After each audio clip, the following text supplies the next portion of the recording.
আসসালামু আলাইকুম রহমতুল্লাহ। আপনি কি দেশি গরু থেকে জাত উন্নয়ন করে দেশি দুধের খামার তৈরি করতে যাচ্ছেন? তাহলে অবশ্যই আজকের ভিডিওটা আপনাকে সম্পূর্ণ দেখতে হবে, তার কারণ এখানে আমার 5 বছরের একটা অভিজ্ঞতা আপনাদের সাথে শেয়ার করব। এটা আপনি যদি নতুন হয়ে থাকেন, এই কথাগুলো জানার জন্য আপনার প্রায় 4 থেকে 5 বছর অপেক্ষা করতে হবে। আমি চাচ্ছি যে আমার নতুন যারা খামারি ভাইরা আছে তারা যেন আমার মতো এই ভুলটা না করে। তো অবশ্যই আজকের কথাগুলো মনোযোগ সহকারে শুনতে হবে। দেখেন, আমরা যারা দেশি গরু থেকে হলস্টেইন ফ্রিজিয়ান বেশি দুধের গাভী তৈরি করতে চাই, তারা প্রথমে যেই ভুলটা করি, দেশি গরুতে প্রথমবারে আমরা 75% অথবা 87-80% ফুলের বীজ দেই হলস্টেইন ফ্রিজিয়ানে। সেক্ষেত্রে হয় কি, গাভীটা তৈরি হয় আমাদের এই গাভীটা, এই গাভীর মতো গাভী। এই গাভীটার দুধ হচ্ছে এখন আমরা যেটা পাচ্ছি সর্বোচ্চ একদম হাইলি যদি খাবার দেই, সেক্ষেত্রে আমরা এর থেকে দুধ পাই 12 লিটার বা 13 লিটার।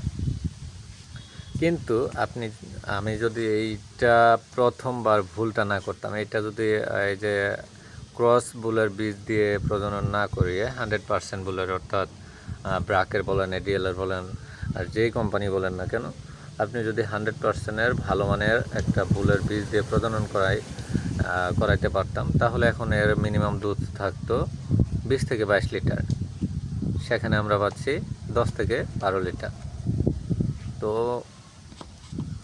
তাহলে আমাদের কি করা উচিত ছিল? আমাদের উচিত ছিল প্রথমবারে যখন আমরা দেশি গরু দিয়ে প্রজেক্টটা শুরু করলাম, দেশি গরুটাতে প্রথমবারেই 100% বুলের বীজ দেওয়া উচিত ছিল। 100% যদি বীজ দিতাম, সেক্ষেত্রে এখন আমার এই গাভীটা ইনশাল্লাহ দুধ দিত 20 থেকে 22 লিটার। এইখানে কিন্তু আমরা একটা গ্যাপের মধ্যে পড়ে আছি। দ্বিতীয়ত, আমরা যখন এইটাকে প্রজনন করালাম, তখনও একটা ভুল করে ফেলছিলাম।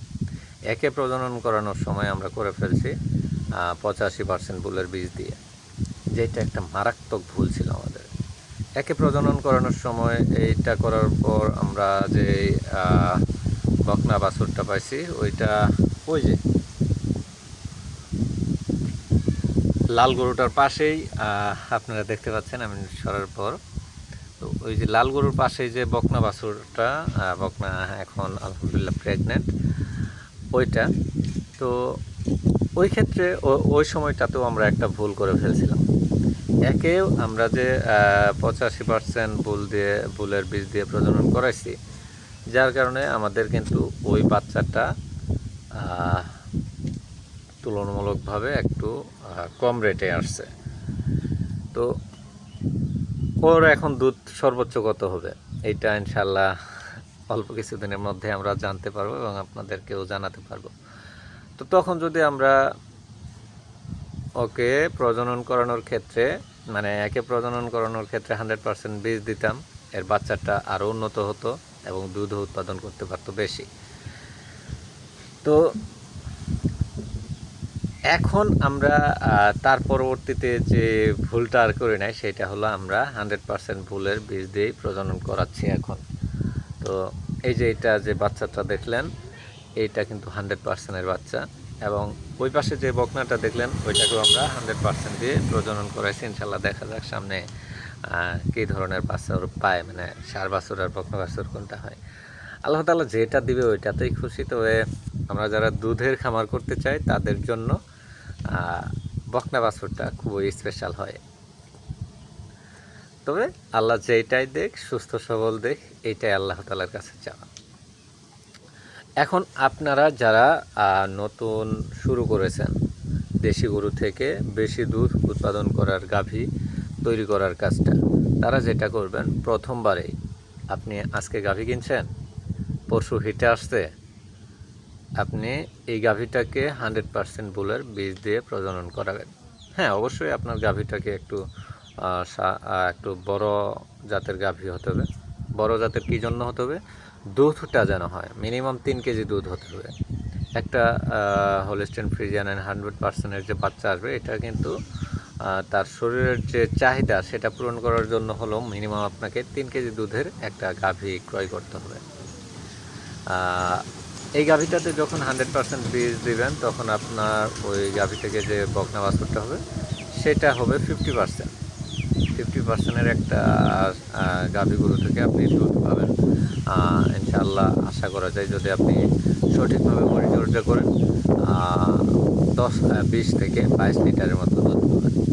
এবং তার পরবর্তীবারে যখন প্রজনন করাবেন, মানে আপনার যে বকনা বাছুরটা হলো ওইটাকে তখনও 100% দিয়ে প্রজনন করাতে হবে। 100% দিয়ে প্রজনন করালে সেইটার আপনি যে বাছুরটা পাবেন সেটা হবে 75%। এবং সেটা বকনা হলে তার থেকে আপনি দুধ উৎপাদন করতে পারবেন ইনশাল্লাহ যদি সঠিক পরিচর্যা করেন 25 থেকে 30 লিটারের মতো। এবং এর পরবর্তীবারে আপনার ওই বকনাটাকে যখন প্রজনন করাবেন সেটাকেও কিন্তু 100% বীজ দিয়ে প্রজনন করাতে হবে। তাহলে সেটা হবে আপনার সেই বাছুরটা হবে যে প্রজনন করার পর যে বাছুরটা পাবেন সেইটা হবে 87.5%। এবং তার থেকে দুধ পাবেন প্রায় 30 থেকে 35 লিটার। এবং তার পরবর্তীবারে যে প্রজননটা করাবেন সেইটা আমাদের জন্য একটু কষ্ট হয়ে যাবে, তার কারণ তখন যদি 100% বুল দিয়ে প্রজনন করেন সেক্ষেত্রে আপনার যে বাছুরটা হবে সেটা হবে 93.75%, যেটা অনেক বেশি পার্সেন্টেজের দিকে যায়। তো দেখা যাক আপনি তৃতীয় পর্যায়ে যখন যাবেন তখন ভালো মানের যদি ক্রস বুল পাওয়া যায় সেক্ষেত্রে সেটা দিয়ে প্রজনন করানো যেতে পারে। কিন্তু 3বার, প্রথমবার, দ্বিতীয়বার এবং তৃতীয়বার, এই 3বার অবশ্যই 100% বুলের বীজ দিয়েই প্রজনন করাতে হবে।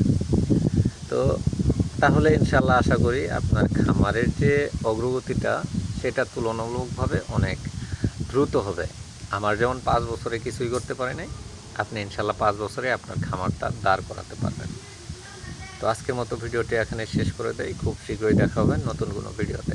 আসসালামু আলাইকুম রহমতুল্লাহ।